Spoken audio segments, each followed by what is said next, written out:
बोलिए सदगुरु कबीर साहेब की जय। सभी संत महापुरुषों की जय। गुरुवर कबीर तरह तरह की जाल बताए, बंधन बताए। मनुष्य नाना प्रकार के बंधनों में बंधे हुए। गुरुवर कबीर समाज की स्थिति को देखते हुए कहते हैं कि जो भ्रम में पड़ा है, भ्रम में है, वो तो बंधन में है ही, लेकिन जो शास्त्र का अध्ययन कर रहा है, विवेकहीन व्यक्ति शास्त्र का अध्ययन करे, वह भी एक बंधन है। क्योंकि विवेक को खोकर जो व्यक्ति कोई भी कार्य करता है तो उसमें वह अपने आप को असफल पाता है। गुरुवर कबीर का कहना है कि शास्त्र जाल का बंधन भी बड़ा भयंकर बंधन होता है। वह बात बात में कह डालेगा कि शास्त्र में ऐसा लिखा है। वह शास्त्र के बंधन में बंध चुका है, सही क्या गलत क्या का निर्णय नहीं ले पाता है।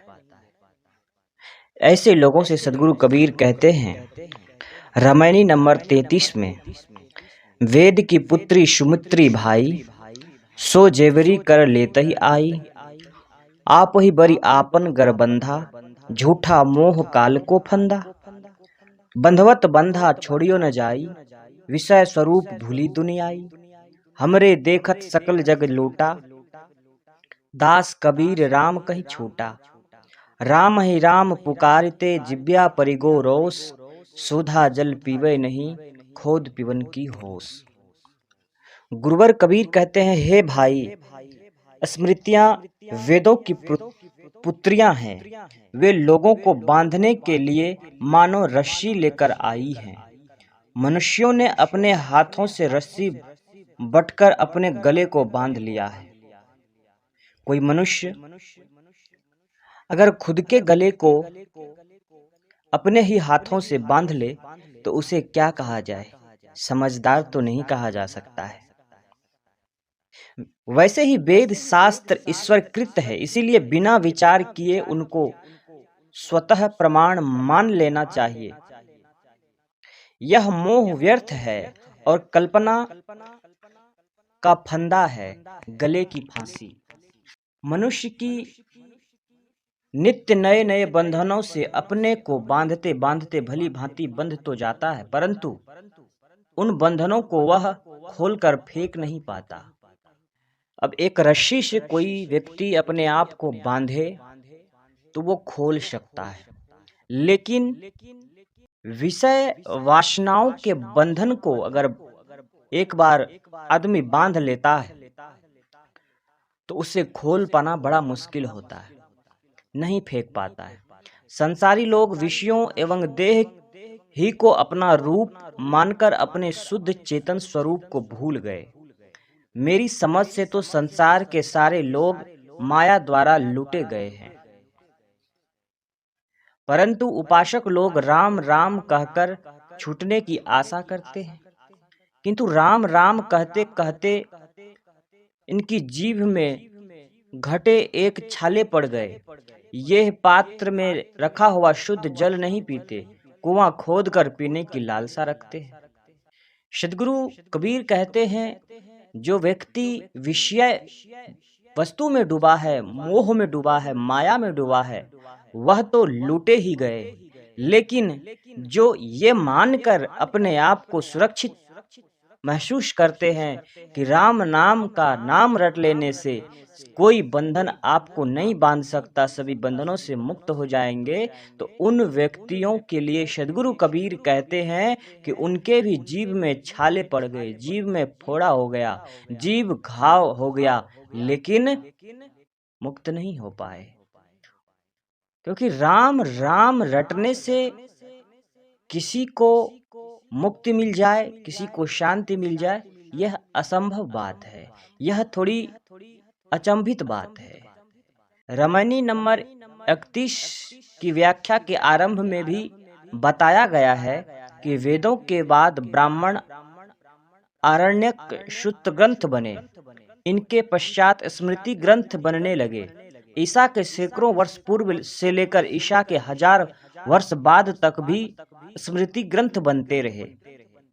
यद्यपि मनुस्मृति के पहले भी स्मृति ग्रंथ बन चुके थे, तथापि लगभग पूर्व पहली दूसरी शताब्दी के बीच में बनी मनुस्मृति अधिक सर्वांगीण है, अतः उसी का पठन पाठन अधिक होता रहा। ऋग्वेद में मनु को मानव जाति का पिता कहा गया है। तैत्तिरीय संहिता एवं तांडेय ब्राह्मण में तथा महाभारत में मनु का आदर से नाम लिया गया। निश्चित है मनु ऋग्वेद काल के भी पूर्व के महापुरुष हैं। यह नाम पहले से निश्चित है। मनु ऋग्वेद काल के भी पूर्व के महापुरुष हैं। इसीलिए इस नाम पर किसी लेखक ने ईसा के 100-200 वर्ष पहले मनुस्मृति रच डाली। भारत रत्न महामहोपाध्याय डॉक्टर पांडुरंग वामन काणे जी लिखते हैं, मनुस्मृति का प्रणय किसने किया, यह कहना कठिन है। यह सत्य है कि मानव के आदि पूर्वज मनु ने इसका प्रणय नहीं किया। इसके प्रेरणता ने अपना नाम क्यों छिपा रखा, यह कहना दुष्कर ही है।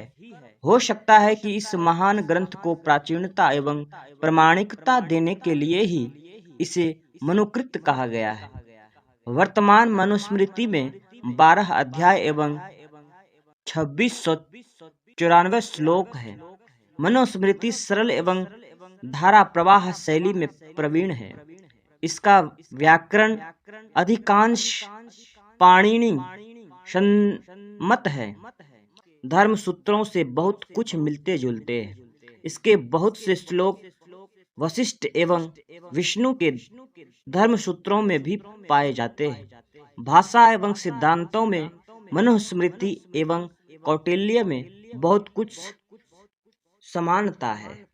सदगुरु कबीर कहते हैं कि स्मृतियां वेदों की पुत्रियां हैं और वे अपने हाथों में रस्सी लेकर लोगों को बांधने के लिए आई है।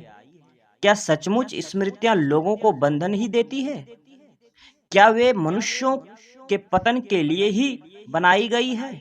उत्तर में कहा जाता है कि बिल्कुल ऐसी बातें नहीं है।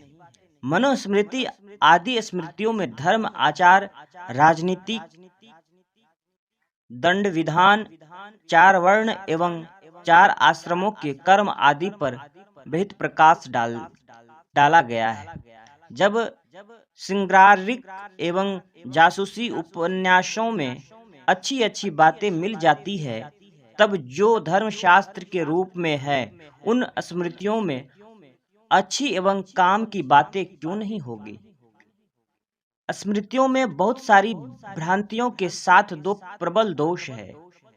वर्ण व्यवस्था के नाम पर मानव के बीच में दीवार बनाने की प्रक्रिया तथा कर्म कांडों की उलझन ऋग्वेद में छिपे से मिलाए हुए पुरुष सूत्र में जब तक बाहर कह दिया गया कि विराट पुरुष के मुख से ब्राह्मण, हाथ से क्षत्रिय, जंघे से वैश्य तथा पैर से शूद्र पैदा हुए, तो इसका विकास पीछे के ग्रंथों में होना ही था और शूद्र को पैर से केवल पैदा होने की ही नहीं, उन्हें पैर से रगड़ने की बात की गई है।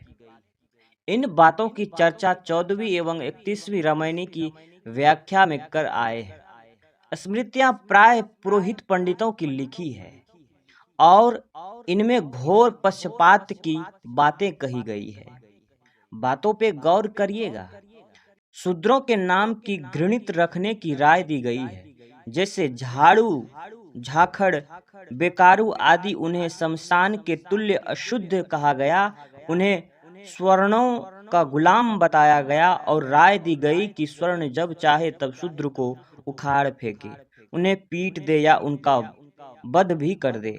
यह स्मृतियों का ही प्रभाव है जो स्वर्ण नामधारी लोगों की नाक में शूद्रों की दुर्गंधी समाई हुई है और वे आज भी उन्हें दया है दृष्टि से देखते हैं, घृणा की दृष्टि से देखते हैं, नीच की दृष्टि से देखते हैं। स्वामी विवेकानंद ने ठीक ही कहा, स्मृति और पुराण सीमित बुद्धि वाले व्यक्तियों की रचनाएं हैं और भ्रम त्रुटि प्रमाद भेद तथा वेद भाव से परिपूर्ण है। पुरोहितों की लिखी हुई पुस्तकों ही में जाति जैसे पागल विचार पाए जाते हैं। वेद की पुत्री स्मृति की जेबरी में जगत के लोग ऐसे बंधे हुए हैं कि आज भी उनसे पूर्ण छुटकारा नहीं मिल सका। जातिवाद की रस्सी से भी मजबूत रस्सी कर्म कांडों की है, पाखंडों की है। ब्राह्मण ग्रंथ, धर्मसूत्र, गृहसूत्र, सूत्र, स्मृति, ये ग्रंथ तो कर्मकांड के विस्तार में बने ही हैं। पुराण तथा महाकाव्यों में भी कथा के माध्यम से भ्रम जनित नाना कर्म कांडों का पर्चा गाया गया है। धर्म शास्त्रों में अश्वमेध, गौमेध, पशुवध, अग्निगोष्ठ, राजसूय, श्रोत्रामणि, दर्शपूर्ण मास आदि अनेक यज्ञों का वर्णन है, जिसमें पशुओं का वध तथा पुरोहितों की अलूल जलूल क्रियाएं हैं। सैकड़ों ग्रंथों में फैले अनेक यज्ञों की सैकड़ों विधियों का न यहाँ वर्णन करने की जगह है और न आवश्यकता है। पशुवध और निष्प्रयोजन क्रियाओं के थोड़े उदाहरण ले। अग्नि यज्ञ में एक प्रवज्ञ नाम कृत्य है। इसमें मिट्टी का एक पात्र बनाया जाता है जिसकी महावीर संज्ञा है। इसमें एक छिद्र होता है जिसके द्वारा तरल पदार्थ गिराया जाता है।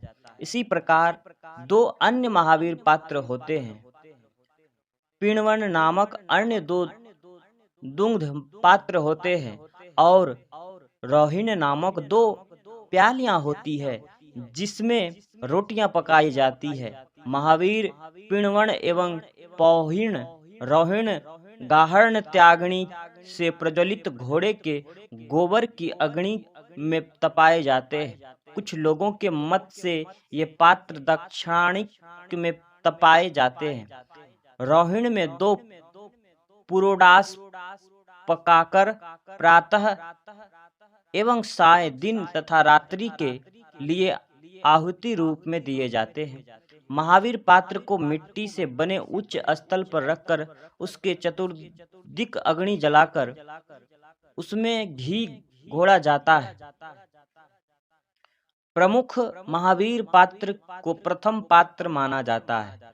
अन्य दो महावीर पात्रों को वस्त्र से ढककर सोम वाले स्थान से उत्तर दिशा में बड़ी आसंदी पर रख दिया जाता है। प्रमुख पात्र के उबलते हुए घी में गाय तथा बकरे वाली बकरी का दूध मिलाकर छोड़ दिया जाता है।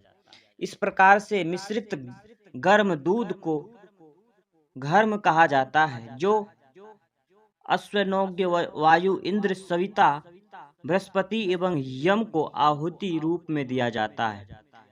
यजमान पुरोहित लोग केवल गंध लेते हैं, शेष धूप को उपयामनी से पी जाता है। यह सब करते समय होता मंत्रों का पाठ करता है और प्रस्तोता साम गान करता है। इस प्रकार इस संपूर्ण कृत्य को प्रवज्ञ कहते हैं। कात्यायन, शपथ, आपस्तंभ, बोधायन आदि धर्म ग्रंथों में यज्ञ के लिए महावेदी बनाने का जो विधान है अद्भुत है। वैसे कितनी कितनी दूरी पर कितनी खूंटियां गाड़नी चाहिए और कैसे रस्सी बांधनी चाहिए, वह सब नपा तुला है। एक क्रिया सवनीय पशु की आहुति देकर इस संदर्भ को समाप्त करेंगे। सवनीय पशु की आहुति अग्निगोष्ठ में सोमरस निकालने के लिए अग्नि के लिए बकरे की बलि दी जाती है। उक्त यज्ञ में इंद्र एवं अग्नि के लिए एक बकरे की बलि होती है। षोडशी यज्ञ में एक तीसरा पशु बकरा काटा जाता है। अति रात्रि में सरस्वती के लिए बकरा काटा जाता है। इन 4 पशुओं को अस्तोमायण एवं ऋतु पशु आश्वाल्यन कहा जाता है। इन पशुओं की बलि निरूढ़ पशुवध के समान की जाती है। सभी पुरोहित एवं यजमान सदों में प्रवेश करते हैं और औंदुबस्ती स्तंभ के पूर्व एवं अपने पश्चिम भाग में बैठ जाते हैं। वे सभी अपने अपने होमरस पात्रों एवं तीनों द्रोणियों अर्थात अधवर्णीय पूतभूत एवं द्रोण कलश तथा घृण पात्रों की ओर मंत्रों के साथ दृष्टि फेरते हैं। यजमान मंत्रों के साथ इन सभी पात्रों का सम्मान करता है। इसके उपरांत परिस्थि प्रस्ताव तो 5 सवनीय आहुतियां तथा इंद्र के लिए 11 कपालों पर बनी रोटी, इंद्र के दोनों हरि नामक घोड़ों के लिए धाना भुना हुआ, जो पूषा के लिए करम्भ दही से मिश्रित जौ का सत्तू, सरस्वती के लिए दही एवं मित्र तथा वरुण के लिए लाता है। ग्रह बाधा, प्रेत बाधा, शकुन अपशकुन आदि बहुत सारे भ्रम खड़ा कर उनकी शांति के लिए पूजा पाठ का प्रपंच खड़ा किया गया। उसमें मनुष्य को उलझा दिया गया। कहा गया, बच्चे पैदा करो तभी श्रद्धाक्रम एवं पिंडोक्रिया चलेगी और पितरों का स्वर्गवास होगा, अन्यथा वे नरक में जाएंगे। इन सब के पीछे हैं पुरोहितों के लिए दक्षिणा की बातें। पुरोहितों के अज्ञान, भ्रम एवं प्रलोभन ने अलूल जलूल कर्म कांडों का इतना विस्तार करवाया कि उनमें पूरा हिंदू समाज डूब गया। अद्भुत उत्पाद और निमित्त 3 प्रकार के अनिष्ट माने गए हैं। ऐसे हम सरल ढंग से कह सकते हैं कि भूचाल, अधड़, बाढ़ आदि प्राकृतिक उथल पुथल अद्भुत है। गिद्ध, कपोद, कौवा आदि का घर में घुस जाना, पशुओं पक्षियों का विचित्र आवाज करना, छिपकली का शरीर पर जाना तथा अन्य माने गए अपशकुन आदि उत्पाद हैं और पुरुष के बाएं तथा नारी के दाएं अंगों का फड़कना आदि निमित्त हैं। इन सब में भूचाल, अधड़, बाढ़ आदि अवश्य अनिष्ट है, परंतु पशु पक्षी की बोली तथा उनका घर में घुसने एवं अंग फड़कने आदि में अनिष्ट मानना अज्ञान है। यह सब भ्रम की बातें हैं, यह सब बेकार की बातें हैं। अंग फड़कने का कारण वायु है, उससे न हानि है न लाभ। भूचाल, बाढ़, अनावृष्टि आदि अनिष्ट कार्य अवश्य है, परंतु पूजा करने से उन अनिष्टों का हटना असंभव है। भावी कल्पित अनिष्ट निवारण आदि के चक्कर में पड़कर आज के युग में भी जज, वकील, इंजीनियर, प्रोफेसर, मंत्री आदि कहलाने वाले लोग भी उसकी शांति के लिए पुरोहितों से हवन, तर्पण, पूजा पाठ कराने के चक्कर में पड़े रहते हैं। आप ही बड़ी आपन गर बंधा, झूठा मोह काल को फंदा। सदगुरु कहते हैं कि मनुष्यों ने इन बंधनों की रस्सी अपने हाथों से बटी है और अपने गले में फांसी लगा ली है। पुरोहितों पंडितों ने केवल दूसरों को ठगने के लिए ही कर्मकांड का जाल नहीं फैलाया है, किंतु वे स्वयं अज्ञान एवं भ्रम में रहे हैं। इसके परिणाम में उन्होंने स्वयं उसमें उलझकर अपना आध्यात्मिक अहित किया है। परिवार, समाज, राष्ट्र तथा प्राणी मात्र के हित के लिए अपना कर्तव्य पालन रूप कर्म तो मानव मात्र के लिए अत्यंत आवश्यक है, परंतु कर्मकांड के नाम पर चलाए गए प्रपंच मानव के कल्याण के रास्ते में अत्यंत अवरोधक है। कर्मकांड के मनुष्यों के मन को अत्यंत कमजोर बना दिया है। इससे मनुष्य का पुरुष बनकर भयभीत बना जगह जगह सिर फटकना है। कल्पित अनिष्टों से बचने के लिए तथा संसारिक सुखों एवं काल्पनिक स्वर्गीय सुखों के लिए जीव दीनहीन बना कर्मकांड की रस्सी से बंधा घसीटता जा रहा है। सद्गुरु कहते हैं कि यह तुम्हारा मोह झूठा है, यह काल का फंदा है जिसमें तुम लटके हो। लोगों को यह मोह है कि वेद शास्त्र ईश्वर कृत या आपकृत है, इसीलिए इनके वचनों को बिना सोचे विचारे मान लेना चाहिए। साहब कहते हैं कि यह मिथ्या मोह है, यह गले की फांसी है। बांधवत बंधा छोड़ियो न जाए, विषय स्वरूप भूली दुनियाई। मनुष्य ने बांधते बांधते अपने आप को बहुत बांध लिया है। मान लो कोई आदमी अपने शरीर में एक रस्सी रोज बांध लिया करे तो उसका शरीर साल भर में 365 रस्सियों से बंध जाएगा, और यदि वह 80 वर्ष जीता है तो 29,200 रस्सियों से बंध जाएगा। मनुष्य की दशा यही है। वह संसार में आकर जब से होश संभालता है, नित्य नए नए बंधनों में अपने आप को बांधता चाहता है। सद्गुरु कबीर कहते हैं कि अपने आप को बांधते जाने में तो सरलता है, परंतु उन बंधनों को तोड़ने में कठिनाई होती है। विवाह का बल बच्चे पैदा कर लेना सरल है, परंतु इन बंधनों को तोड़ना मामूली बात नहीं है। खैर, यह तो बड़ा बंधन है। पान, तंबाकू, बीड़ी, सिगरेट, गांजा, भांग आदि साधारण वस्तुओं की आदत डाल लेने में देरी नहीं लगती, परंतु इनकी पड़ी भई आदतों में जड़ मूल से उखाड़ फेंकने में पक्का निश्चय एवं बड़ा परिश्रम करना पड़ता है। गुरुवर कबीर कहते हैं, विषय स्वरूप भूली दुनियाई। संसारी लोग विषयों के जाल में पड़कर अपने चेतन स्वरूप को भूल गए। मैं कौन हूँ और इन विषयों तथा कर्म कांडों से मेरा क्या प्रयोजन है, इसका मनुष्य को ध्यान ही नहीं रहा। मनुष्य ने देह तथा विषयों को ही अपना स्वरूप मान लिया, जबकि उसका अपना मौलिक स्वरूप शुद्ध चेतन है, जो पूर्ण काम, पूर्ण संतुष्ट एवं अजर अमर है।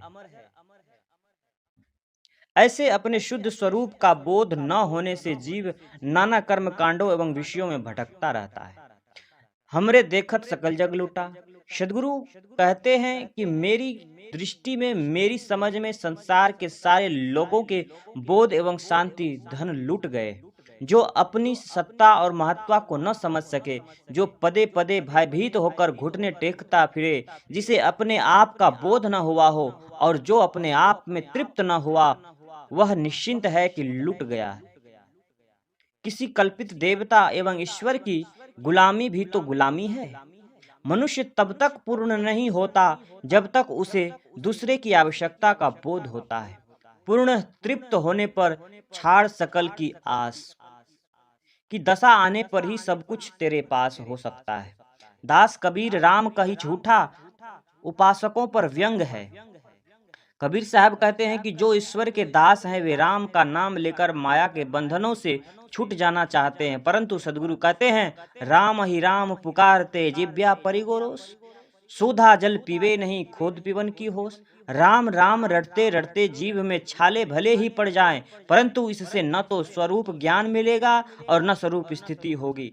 जो सामने पात्र में रखे स्वच्छ एवं शीतल जल को छोड़ कुआं खोद कर पीना चाहता है, वह कितना भोला होगा, वह कितना नादान होगा। राम तो अपना चेतन स्वरूप ही है, उसको जवाब जानने की क्या जरूरत है। मन के विकारों को विचारों से हटाओ और अपने राम स्वरूप में शांत हो जाओ, अथवा अपने राम स्वरूप में शांत हो, मनोविकार अपने आप समाप्त हो जाएंगे। विजक भर में दास कबीर जहाँ कहीं आया है, प्राय खंडन परक है। इसमें अपवाद कहीं कहीं हो सकता है। यह तो मानना ही पड़ेगा कि कबीर साहब ने अपने शारीरिक नाम का प्रयोग मनुष्यों के संबोधन में एवं उन्हें समझाने में किया है। केवल एक 86वां शब्द लिया जा सकता है, जिसमें सद्गुरु ने यह बार कबीरा 4 बार कबीरा शब्द कहकर सामान्य जीवों को संबोधित किया है, और 6वीं बार में कहीं कबीर अपने आप को वक्ता के रूप में रखा है। तो बंधुओं, सद्गुरु कबीर कहते हैं, बंधन किसी भी प्रकार का हो, बंधन बंधन होता है। भ्रम किसी भी प्रकार का हो, भ्रम भ्रम होता है। इन सभी प्रपंचों से हटकर जो व्यक्ति अपने जीवन को समझता है, वही हमारे सच्चा सेवक हो सकते हैं। अन्यथा सभी लोग भ्रम में पड़े हुए हैं। सद्गुरु की वाणी की भ्रम से बाहर निकलने की चेष्टा करें, बाहर निकलने की प्रयास करें और सद्गुरु कबीर साहब के अनमोल विचारों को आत्मसात करके जीवन को सही राह दें, सही माहौल दें और सच्चे पथ के राही बने। इन्हीं चंद विचारों के साथ मैं अपनी बात को विराम लेता हूँ। आप तमाम भाई बहनों से रिक्वेस्ट है, निवेदन है, प्रार्थना है कि अभी तक आपने चैनल को सब्सक्राइब नहीं किया तो सद्गुरु कबीर साहब के विचारों को सुनने के लिए चैनल को तुरंत सब्सक्राइब करें। बहुत बहुत धन्यवाद। बोलिए सद्गुरु कबीर साहेब की जय।